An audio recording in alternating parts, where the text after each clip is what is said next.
Yeah, so my name's Christoph, obviously. I was born fourth generation in a family business that was founded by my great-grandfather more than 120 years ago in 1901. And so, yeah, wood and timber has been played an important role all in my life. And so when I grew up, it was, of course, business talks on the dinner table and everything. And I remember, going to the forests with my dad. And, so when you grow up in a business like that, you have a natural hang for it. Then when I was still at university in Vienna, I decided to return to the business, and I started with a project. That was back in '96. And from there, it was quite a dynamic process because we had a very unfortunate fire in 1998, and that was the moment when our dad asked me and my brother whether we want to play a role in the business or not. Yeah. And then we started to rebuild the sawmill business. And then in 2002, I became a CEO of the business, and that's when we also started the transformation from the business from a sawmilling company to a more value-added business with engineered timber products and so on. And yeah, from that on, it has been quite a dynamic development. Yeah, that's a crazy story. And fourth generation business, it's amazing. I would imagine there's some principles that have just shown the way through to actually keeps the success going. But yeah, there's a lot of ways we can go from there. So, saw and timber at the very start. What was the thinking? And I guess it might have been a bit of a risk going towards engineered timber those days. Can you take us back to there and where the business was and what sort of decisions you made to make a leap into what you thought the future might be? Yeah, so our core business was located in the southern part of Austria, and that's a very mountainous area with very good log quality, but logistic cost is very high because you have to build mountain roads, and the cost of raw material was always very high, and that triggered a way of thinking that we said, okay, we need to take the most what the tree gives us and add the most value to it. And that's when we started first, not to just produce timber and boards, but also to do something more valuable out of the boards. But then it also triggered, okay, what do we do with the sawdust? What do we do with the chips? And then that was the reason when we started in biomass cogeneration first, so we're producing our energy ourselves. It's all renewable energy, electricity, and also thermal energy. Then pellet production and so on. So the idea, the philosophy was to make the most value out of a tree. To use that analogy, so you're picking fruit off a tree, say there's low-hanging fruit where you actually get the most value out of it. Have we picked off all the fruit off this tree of optimizing what value you can get from the log, or is there still some way to go in that process? I think that we do pretty much with our trees. Of course, there's always another step you could go, but we see ourselves as a supplier for engineered timber. So we're supplying modern timber structures. So our typical customer will always be, I don't know, a building company, a general contractor. So we're not developers, but we're trying to bring a building solution to the construction site. So that's the philosophy, how far we want to go. So you've been CEO for quite a time now, and what are some of the most challenging times you've had in that almost two decade period? I guess now it's coming close to. What are the most challenging times, and from those challenging times, what are some of the lessons you had? Well, transformation is always something you need to manage. It doesn't come naturally. So first of all, you have to give your people a good reason why the transformation is necessary, because people normally stick to do what they've always done best. So I think that's where the journey starts, to have a clear vision and also get everyone aboard, and tell them where the journey goes. I think that's a very important start. Then of course, when you grow, it's always how to grow talent, how to transform the people. So I think that's what I found always the most challenging part, to develop the right people and also bring in new people into your team.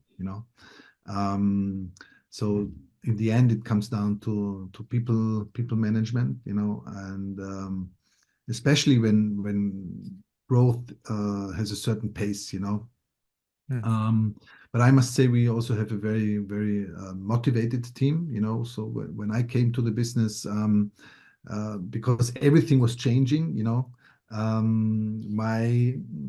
my voice had the same value as others, because everyone else said, okay, we've done this a certain way, but everyone knew, okay, change was necessary, and at that time, I was also able to gather a very young team. So a lot of our management came from production and so on. So they have been growing the business, or we have been growing the business together, and that really helped, in the transition process. So it's a family business. That for me, that means that okay, there is a family behind the business that owns the business, and decision making can be very, very fast. But it's also about feeling as a family, supporting each other and also through difficult times and good times, and that's very important, I guess. Mm. Do you have because I mean, a sawmill business, and I imagine you've got a very successful business there, and you've got the new, engineered wood business. Is there a slightly different culture between the two, or is it something similar? Because I guess one that maybe two different problem sets, and maybe just if you can tell us a little bit about that. Yeah, it's a different approach on how you do business. The sawmilling business is a pure commodity business. So it's about productivity, quality of the product, speedy service, and so on. But the product itself is more simple, and it's also easier to place it in the market. So most competition is about price. When you go into engineered timber products, it's a more sophisticated product. So from a certain level, you would need also give more service to the customer in terms of engineering and designing the projects, and that makes it more complicated. And also need different people. You need more, sales personnel with an engineering attitude, than just with, okay, how do I get volume to the customer? And for that reason, we kept the different stages of the value chain also a bit separated. So there's a team that's managing the sawmilling business. Then there's an engineering team that is doing the engineered timber products and so on. And the closer you get to the construction site, the more technical it gets. Yeah, and these are typically it's a bit different people, but that's also another challenge, to keep everyone aligned along the whole value chain, to make people understand, even if you're an engineering company, it's also very important to have the raw material in our own hands, and also to develop the sawmilling business. Yeah. And how are you integrated? So I believe you've got a design services team, and do you see vertical integration as critical going forward, or do you see like a supplier specific and having just partnerships with developers and design teams? And where do you see the role of the manufacturer starting and sort of stopping and handing over to the project? So we have the business has transformed really from a commodity business to supplier of engineered timber products, and for us that is really different also approach on how we do business. So maybe before we were looking, from the forest to the customer. Now we're looking from the customer backwards, and that's, I think, a different kind of integration. And when we talk about sawmilling, it's most about raw material supply, also for the own production. But of course, a tree does not grow a certain type of bed or just one quality. It's always you always have to use everything that the tree brings us, and that's what it makes a more complicated business. And that's why another reason why we keep the value chains pretty separated. Can you tell us a bit about the international supply chain? So you're based in Austria, and we could almost touch on like how did so much of the world's the forestry end up in just one part of the world? Like maybe we can start there, but then tell us about the international supply chain as well, and how you see that evolving. Mm-hmm. So, I mean, Austria is a small country, but we have lots of forests. But with a population of roughly 9 million, we don't use so much ourselves, and that's why we play such an important role in timber exports. And I think this thinking of adding value to the wood, that's something we always had to do in Austria, and that's why engineered timber, I think, had played quite a successful role in the development of Austrian timber industry, because we also have the universities aligned with the research facilities and so on. So the technical environment, the research environment, that's very important, for the development of the industry.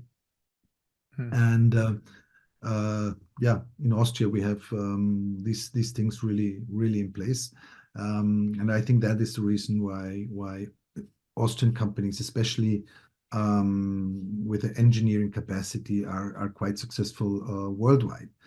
And so that's right. In Europe, the expansion of Austrian companies has evolved in other countries as well, like Germany, of course, but also now in Scandinavia, the UK. Austrian companies, have developed quite well, I must say. In terms of the future, I think what will be most important is the availability of raw material in the long run, because I think it has become common sense that building with wood is a very sustainable way, because wood also actively stores CO2, so it stores the carbon from the CO2 and releases the oxygen again. So we don't have to invent something new. All we have to do is build more trees on the planet. Question is, where are these trees going to be? And it's very important that the forests we create are also sustainable managed. And I think that will be the crucial factor to the industry, the availability of the raw material. And I think especially timber industry and also the green movement is very much aligned. We all want more trees, but we want to use them. And some people just want to keep them in the forest. Yeah, totally. And yeah, that's amazing. And it is that alignment which is clear, but sometimes I guess there's a different, the green movement has different viewpoints around the world. So like whether it's plantation or native forestry and things like that, and there's different focuses, and sometimes perception gets in the way of what reality is. I mean, is that maybe Austria's got a further, a viewpoint that is more nuanced? And I mean, Austria, we have had forest laws for 150 years. So with the Industrial Revolution, people then realized, okay, if we just use our forests and don't replant the trees, we will run out of our raw material. So this kind of thinking is really something that is inherent in Austrian people for generations. And if you take a look at our forests, these are diverse forests. Of course, there's one species that is more heavily dominant, like spruce, which is a bit of a problem with climate change now, because the forests, they need, I don't know, 200 years to adopt. We apparently don't have that time. So also the current forests are suffering, but if you go, whenever people say, okay, you have these, plantation forests and so on, then I ask them, when did you last walk in autumn through a forest? You see how colorful it is, and that means it is a diverse forest. When we talk about plantations, that's more something we see in the southern hemisphere. In, I don't know, especially South Africa, the Amazonas. That's wood, eucalyptus for pulp production. That's really a forest where it's just one species dominant. And I think it's really good, to look after biodiversity and so on. But that does not mean that you cannot economically use a forest. It's you just need to know how to do it. Yeah. And I think in that terms, Austria, but also Central Europe is very much advanced, and that's very important also to differentiate. There might be regions where the forests are gone because of it's not because of the timber use. It's always because of agriculture or land use for cities and so on. But I think that's something we have really managed well over the past generations in Austria.